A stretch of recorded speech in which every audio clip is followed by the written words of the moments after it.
กิจกรรมสมบูรณ์ความเพียร3 ทีมความเพียร Freedom Road รหัส178 ครั้งที่ 73 วันที่ 12 เดือน 7 พุทธศักราช 2569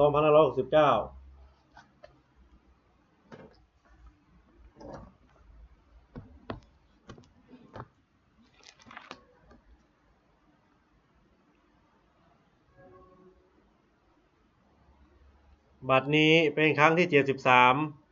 ตรงวันที่ 12 เดือน 7 พุทธศักราช 2569 ข้าพเจ้านายชิดชัยคำปานขอเป็นอาจารย์สาธยายพุทธมนต์และสาธยายธรรมถวายเป็นพุทธบูชาธรรมบูชาสังฆบูชาและเป็นอาจารย์บูชาแด่องค์หลวงปู่ทวด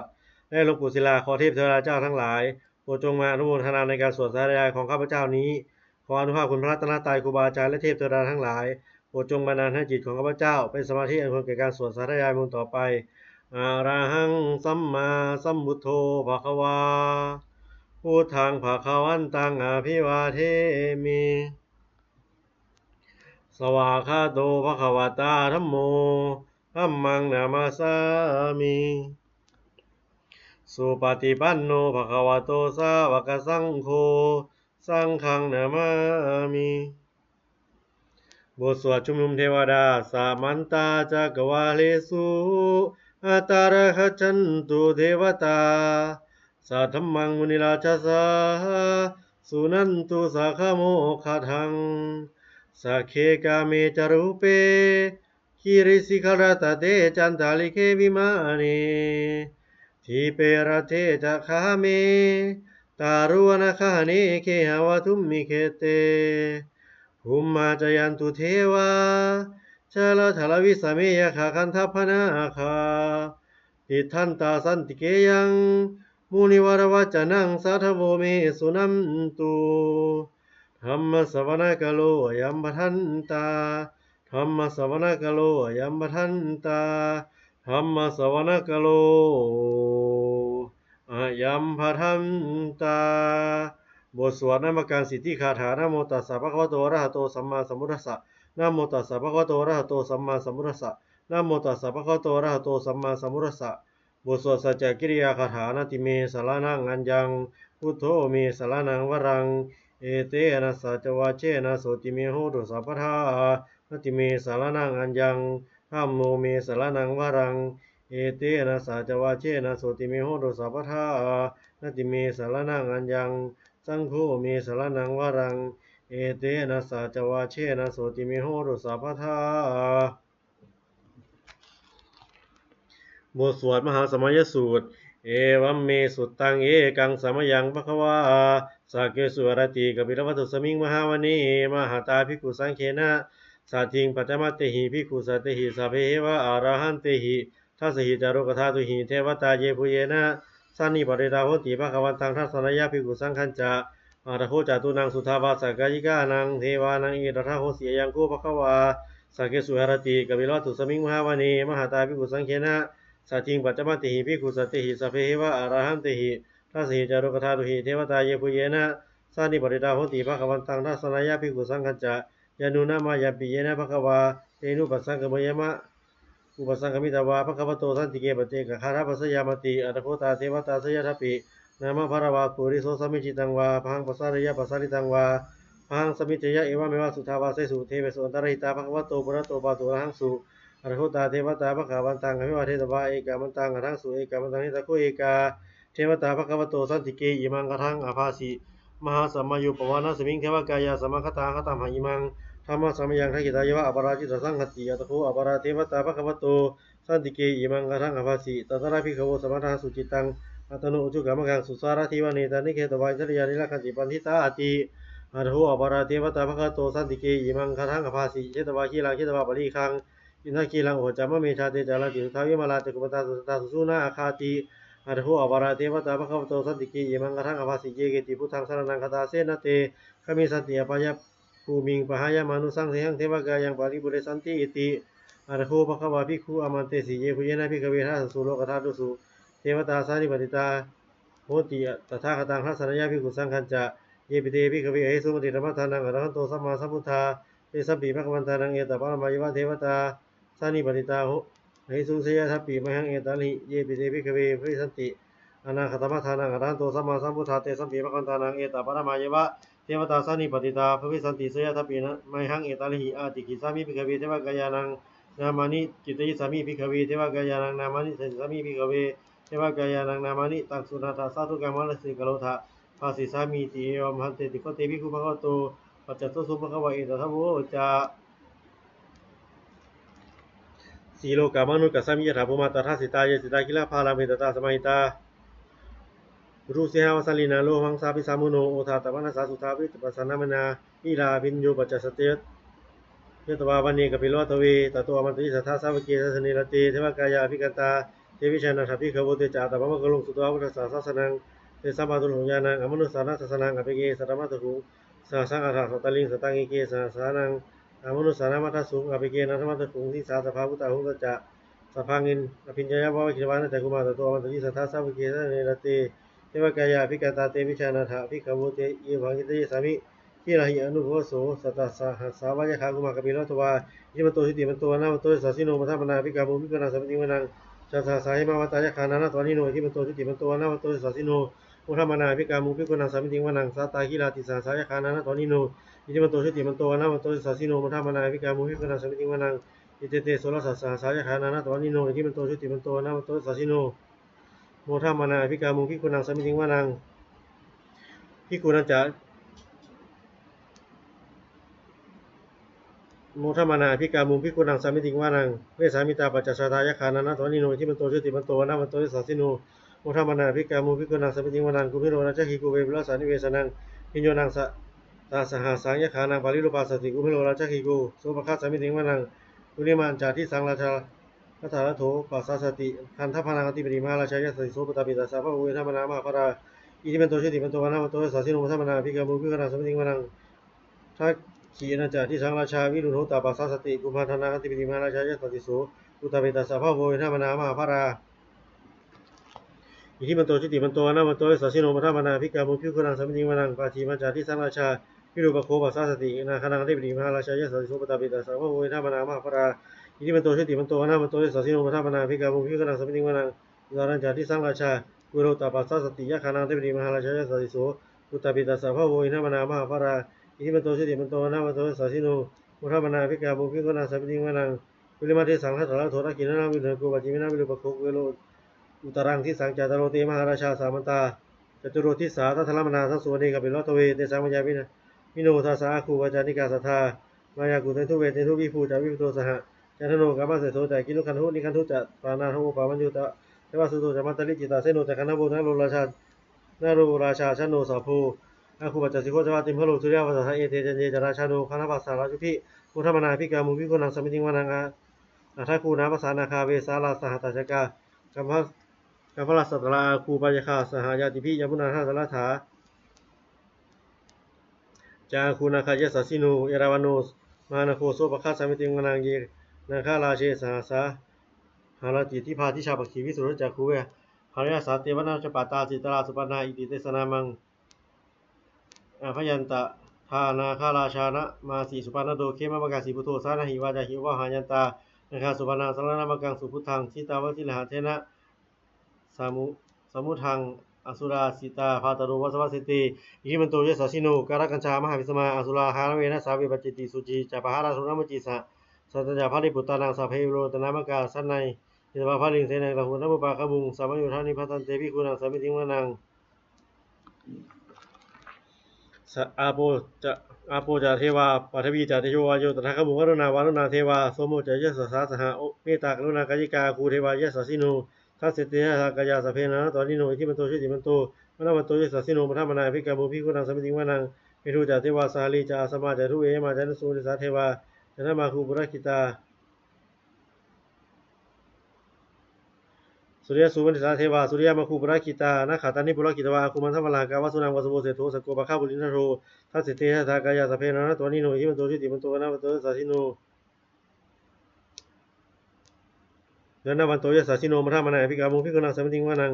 อาราคุณสาภูเทวาชลมะขีสิคาลิวะลิทกาจาโลชาจาอุมาภวาสิโนวรุณาสหธรรมจาอยุตาจเนชกาสุรยะกิลาคูวาคูวาสวะเนสิโนทัสสิเตหะกายาสเพนะตัวนิโนอิทิมันโตชิติมันโตนะมันโตสัสสิโนโมทมนาภิกามุภิกขุนังสัมมิติวานัง สมณามหาสมณามนุษย์สามนุษย์สุตมาคิทาปรุสิกาคูมนุปุสุกาอาทัคคูหรโยเทวาเยจารุตวาสิโนปาราคามหาปาราคาคูเทวาเยสัสิโนทัสเสเทหากายาสเพนังนาตวนิโนอิจิมันโตชิติมันโตวนาวันโตสัสิโนมัทมนาภิกามุวิวนาสัมปิงวนังสุกรากลุมหาลุนาคูเวคณาสาสหโอทาตะเฮหะปะโมคาคูเทวาวิจักขณาสัทธามตาหะรักชามิสกาเจยสัสิโนทันยังกาคาปัจจุโนโยติสาวิสติทัสเสเทหากายาสเพนังนาตวนิโนอิจิมันโตชิติมันโตวนาวันโตสัสิโนมัทมนาภิกามุวิวนังสัมปิงวนังเคมียาดุสิตายามากรกาจายสัสิโนสัพพิการามะเสธาโจตินมาจาสวานิมาลาติโนอาคูอาทัคคูบาลานิมิตาทัสเสติหากายาสเพนานาตวนิโนอิมันโตหิติมันโตวนามันโตสัสิโนมุทัมมนาภิกามุวินังสัมมิติงวานังทัคขิภิกขุนังสัมมิติงวานังสัตเตเตเทวานิกายาสเพนานาตวนิโนนานันวาเยนะอาคันจุงเยจันเยตติสัสสหะโพธชาติมัคคีลังโพธินมนาสวังทัคเขมุสลังจันทังพระอจิตาติตังสุภมาปรมาโตจาปุตาอิทิมโตสหสนังวโรติโสจาโสภคาสมิติงวนังสหสัพพมโลกนังมหาภามพิติดาติตุวะปโนชติมันโตวิสมกายโยยสัสสิโสทัสเสถาอิสลาคูปัจเจโกวัสวัตติโนเตสัจจะมัชโตอาคาหาริโตปริวาริโตเตจาสเพภิกันเตสินเทติเวสัพพมะเก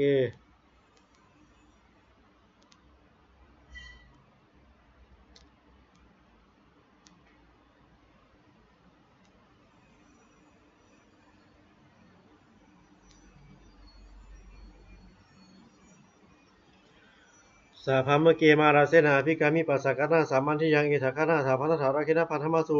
สัมมันตาปริวาริธามาอุปจากุจินังอิดิตถามหาเสโนกนาหาเสนังกเปสยิปานินาตละมหาจะสรังกัตวานเพระวังยะทาภูสโกมิโคธนายันโตสวิจุโกตถาโสบัจจุทาวติสังกุโทสยังวะเสตัจจสะพังอภิญญาวะปกิตวานะจักกุมาตโตมัตยิสัทธาสาวกีสัสเนรติมาราเสนาภิกันตาเตวิชานาถาภิกขาวโตจาตปะมะกรุงสุตวาวุรสาสสังวิตราขีปะกามุงเนสังนมบินชยุงสัพเพวิสิตสังคามาพยาจิตายสัสสิโนโมทันติสาพุเตสัพพกาเตชะเนสุตตาติบทสวดบูชาหลวงปู่ทวดนะโมโพธิสัตโตอาคันติมายะอิติภควานะโมโพธิสัตโตอาคันติมายะอิติภควานะโมโพธิสัตโตอาคันติมายะอิติภควานวโกวาสฉบับประชาชนสมเด็จพระมหาสมณเจ้ากรมพระยาวชิระและยานวโรโรธรรมวิภาคทุกข์คือหมวดสองทำมีอุปการะมากสองอย่างหนึ่งสติความระลึกได้สองสัมปชัญญะความรู้ตัว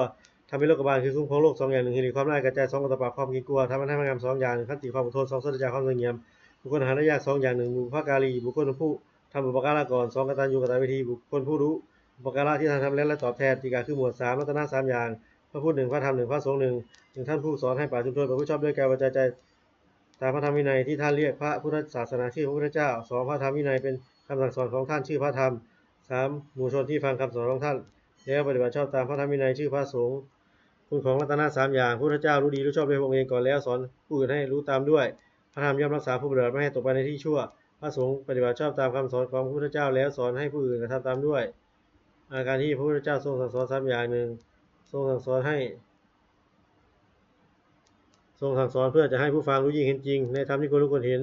สองทรงสั่งสอนมีเหตุที่ผู้ฟังอาจต้องตามให้เห็นจริงได้สามทรงสั่งสอนเป็นอัศจรรย์คือผู้ปฏิบัติตามย่อมได้ประโยชน์โดยสมควรแก่ความปฏิบัติโอวาทของพระพุทธเจ้าสามอย่างหนึ่งเว้นจากทุจริตคือประพฤติชั่วด้วยกายวาจาใจสองประพฤติชอบประกอบสุจริตคือประพฤติชอบด้วยกายวาจาใจสามทำใจของตนให้หมดจดจากเครื่องเศร้าหมองใจมีโลภโกรธหลงเป็นต้นทุจริตสามอย่างหนึ่งประพฤติชั่วด้วยกายเรียกกายทุจริตสองประพฤติชั่วด้วยวาจาเรียกวจีทุจริตสามประพฤติชั่วด้วยใจเรียกมโนทุจริตกายทุจริตสามอย่างฆ่าสัตว์หนึ่งลักช่อหนึ่งพูดผิดในกรรมหนึ่งวจีทุจริตสี่อย่างพูดเท็จหนึ่งพูดส่อเสียดหนึ่งพูดคำหยาบหนึ่งพูดเพ้อเจ้อหนึ่งมโนทุจริตสามอย่างรูปอยากได้ของเขาหนึ่งพยาบาทบ้องไร้เขาหนึ่งให้ผิดจากของธรรมหนึ่งทุจริตสามอย่างนี้เป็นกิจไม่ควรทำควรจะละเสียสุจริตสามอย่างหนึ่งประพฤติชอบด้วยกายเรียกกายสุจริตสองประพฤติชอบด้วยวาจาเรียกวจีสุจริตสามประพฤติชอบด้วยใจเรียกมโนสุจริตกายสุจริตสามอย่างเว้นจากฆ่าสัตว์หนึ่งเว้นจากลักช่อหนึ่งเว้นจากพูดผิดในกรรมหนึ่งวจีสุจริตสี่อย่างเว้นจากพูดเท็จหนึ่งเว้นจากพูดส่อเสียดหนึ่งเว้นจากพูดคำหยาบหนึ่งเว้นจากพูดเพ้อเจ้อหนึ่งมโนสุจริตสามอย่างไม่โลภอยากได้ของเขาหนึ่งไม่พยาบาทบ้องไร้เขาหนึ่งเห็นผิดเห็นชอบตามของธรรมหนึ่งสุจริตสามอย่างนี้เป็นกิจควรทำควรประพฤติอกุศลมูลสามอย่างรากเหง้าของอกุศลเรียกอกุศลมูลมีสามอย่างคือโลภะอยากได้หนึ่งโทสะที่ประทุษร้ายเขาหนึ่งโมหะหลงไม่รู้จริงหนึ่งอกุศลมูลเหล่านี้โลภะโทสะโมหะก็ดีมีอยู่แล้วอกุศลอื่นที่ยังไม่เกิดก็เกิดขึ้นที่เกิดแล้วก็เจริญมากขึ้นเหตุนั้นควรจะละเสียกุศลมูลสามอย่างรากเหง้าของกุศล เรียกกุศลมูลมี3อย่างคืออโลภะไม่อยากได้1อโทสะไม่คิดประทุษร้ายเขา1อโมหะหลงไม่หลงถ้ากุศลมูลเหล่านี้อโลภะโทสะโมหะก็ดีมีอยู่แล้วกุศลอื่นที่ยังไม่เกิดก็เกิดขึ้นที่เกิดแล้วก็เจริญมากขึ้นเหตุนั้นควรจะละควรให้เกิดมีในสันดานสัพพุริสตบัญญัติคือข้อที่สัตว์บุรุษตั้งไว้3อย่าง1ทานสละสิ่งของตนเพื่อเป็นประโยชน์แก่ผู้อื่น2ปฏิบัติชาถือบวชเป็นอุบายเว้นจากเบียดเบียนกันและกัน3มัตตาเป็นประธานปฏิบัติบรรดาบิดาของตนให้เป็นสุขอปันนกะปฏิปทาคือปฏิบัติไม่ผิด3อย่าง1อินทรียสังวรสำรวมมี4 6คือตาหูจมูกลิ้นกายใจไม่ให้ยินดีร้ายในเวลาเห็นรูปฟังเสียงดมกลิ่นลิ้มรสถูกต้องพุทธภาพรู้ธรรมอารมณ์ด้วยใจ2โภชนีมัตตัญญูตารู้จักประมาณในการกินอาหารแต่พอสมควรไม่มากไม่น้อย3ชาคริยานุโยคประกอบความเพียรเพื่อจะชำระใจให้หมดจดไม่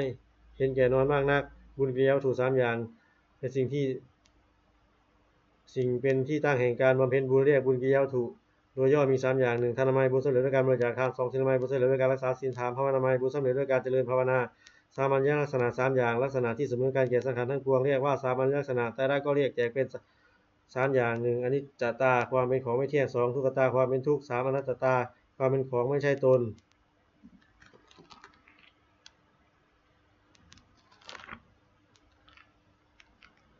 จตุการคือหมวด4วิธีคือทำเป็นเครื่องเจริญ4อย่าง1สัพพุริสสังเสวะพบท่าน